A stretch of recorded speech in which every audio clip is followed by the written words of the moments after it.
So growing up, actually, I had homeschooled for 2 years while I was in middle school. When I came back into public school in 8th grade, it was my first time in public wearing the hijab. It was also 1 year after 9/11. So I definitely did face a lot of discrimination. I got called terrorist in school, walking down the street, and got called all sorts of names. After the horrific 9/11 attacks, things were not the same for the head covering 8th grader Rumana Ahmed in Maryland, United States. There were days when her identity as a Muslim American became a struggle. Although, at the end, Rumana had overcome the struggle and found herself in the White House as an advisor to the US President Barack Obama's Deputy National Security Advisor Ben Rhodes, and had become the very first Muslim hijabi advisor in the West Wing. দর্শক মণ্ডলী, আজ আমাদের স্টুডিওতে আমাদের সঙ্গে রয়েছেন Rumana Ahmed. Rumana Ahmed, welcome to voice of America. Thank you for having me on the show.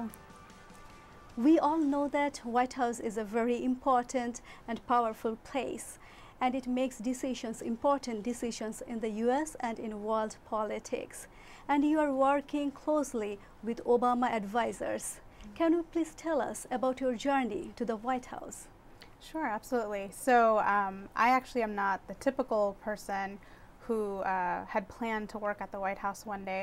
I actually was never interested in government and didn't believe that you could be impactful in government.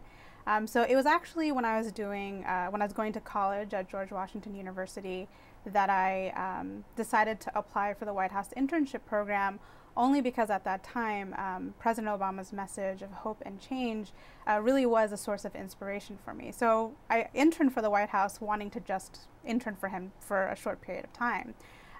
During my internship, I got to work and meet a lot of individuals who I saw were driven and wanted to have an impact, and that really inspired me and opened my eyes up to the impact that you can actually have in government. It really depends on every individual. So that was when they actually reached out to me after I graduated from college to come back and work at the White House.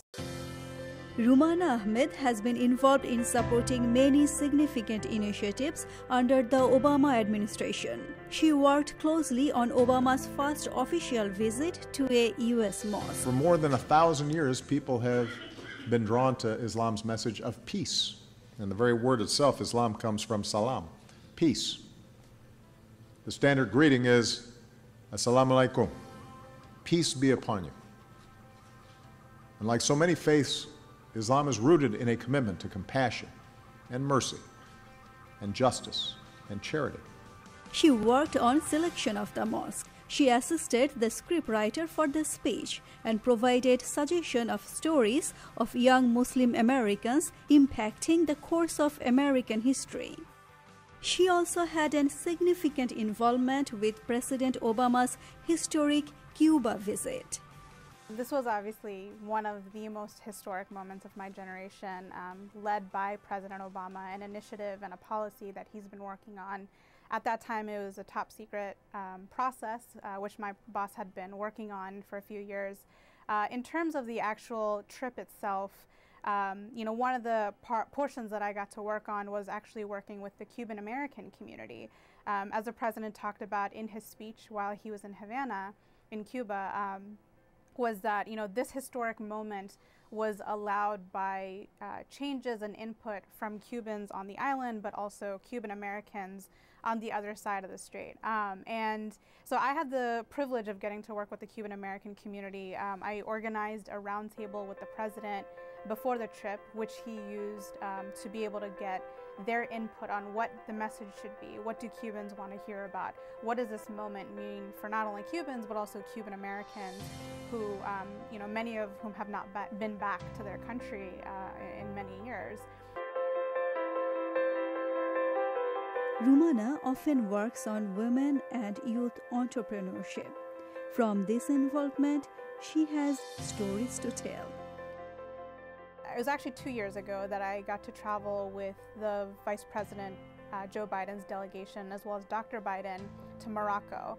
And in Morocco, I got to work with the State Department's Global Women's Issues Office to organize a Women's Day that was just focused on women entrepreneurs in the Middle East and North Africa. And in the process of it, I got to work on selecting some of the individuals who are going to be speakers, who could share their stories. Some of the stories are absolutely inspirational. We also organized networking sessions. We also did business-to-business interactions where we gave them the space to meet with potential investors. One of my favorite stories was this one young girl from Kenya. She started a mother's delivery kit where it would provide these kind of clean delivery kits for mothers, especially since a lot of deliveries happen in-house. And she talked about how one of her challenges was that she didn't have the right communication. Everyone has a cell phone in Kenya, but she didn't have the right ability to sometimes get the equipment out in time of when a mother needed it. And so there was a young guy in the audience who creates mobile apps. And he went up to her afterwards and he said, I was so inspired by what you're doing. I want to be able to work with you and create a free app for you. And I'd love to create what you're doing back in my country as well, because we have the same issue. So really, when you bring these young, passionate people together, you come across some of the greatest ideas. And we brought the famous TV show Shark Tank. So we had Mark Cuban, Damon John, who came to the White House as well. So, and that was also an opportunity for us to highlight all of the U.S. government programs around the world that are supporting entrepreneurship, such as YALI, YCLE, GIST is another one. So there's all these opportunities that are funded by the U.S. government that are opportunities that are available for young people around the world. How does Rumana feel being the only hijabi at the West Wing? When I asked her, she shared her experience with me. I think initially, when I first started working at the White House as a hijabi, I did feel a little nervous at first. I wasn't sure how people would react to me. When I first moved into the West Wing, I think I became really conscious because the West Wing is where the president sits. It's where there aren't that many staffers. It's all senior level staffers. So I was a little uncomfortable as to how people would react or look at me. But my experience was completely opposite. People were very welcoming. They were very nice. They you could tell that they were curious about me, what my background was, how I got here. And in the process, over the years of being at the White House, as I said earlier, they saw me as an asset because I brought a different perspective as an actual Muslim American who could share an idea or a thought that someone else in the room may not have thought of. And over time, actually, one thing that I've always shared has been important, and I've appreciated the ability to have the opportunity at the White House, which is that, especially when they're talking about anything related to Muslim Americans, it's important to be at the table rather than just on the menu. Rumana was born in the Washington suburb of Gaithersburg, Maryland. She says when she was growing up, she was taught American values, Muslim values, and Bangladeshi culture at the same time. For the young Muslim Americans who are maybe dealing with discrimination and Islamophobia, Rumana has a message for them. So the rise of Islamophobia has been a real concern, and this administration is also working on trying to address it in terms of discrimination and bullying in schools.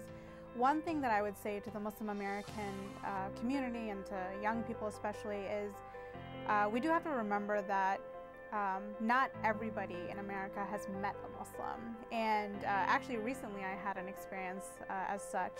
One community member that I was working with said to me, they're like, we've never actually met or gotten to know a Muslim American. And there's been a lot of stories across the U.S. One of the most incredible stories was in Arizona when a group of people kind of went with guns outside of the mosque and were threatening to kill Muslims that were there. And the very next day, the Muslim community, actually the mosque leader, invited those members to come visit the mosque and get to meet a Muslim. And one of the gentlemen who was sitting outside with a gun, he actually took the invitation and he came. And he shared afterwards that when he actually came into the mosque and met with some of these individuals, He was so shocked by what he learned, and he realized that he didn't actually know anything about Islam or about Muslim Americans, and he was looking forward to keep coming back to get to learn more.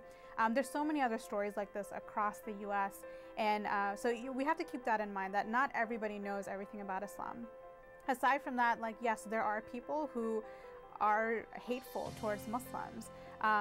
What I have shared in the past, and this is what I keep reminding myself, even when I am being faced with discrimination, whether it's on the metro, whether it's on the street, what I keep reminding myself are a few things. One is I look back historically to Islamic history. The story of the Prophet Muhammad ﷺ was an inspirational story where he went through a lot of suffering and struggle, but it was always about patience, perseverance, resilience, and overcoming. And more recently in our history, we can look at the civil rights movement. The African American community, they struggled, they suffered a lot.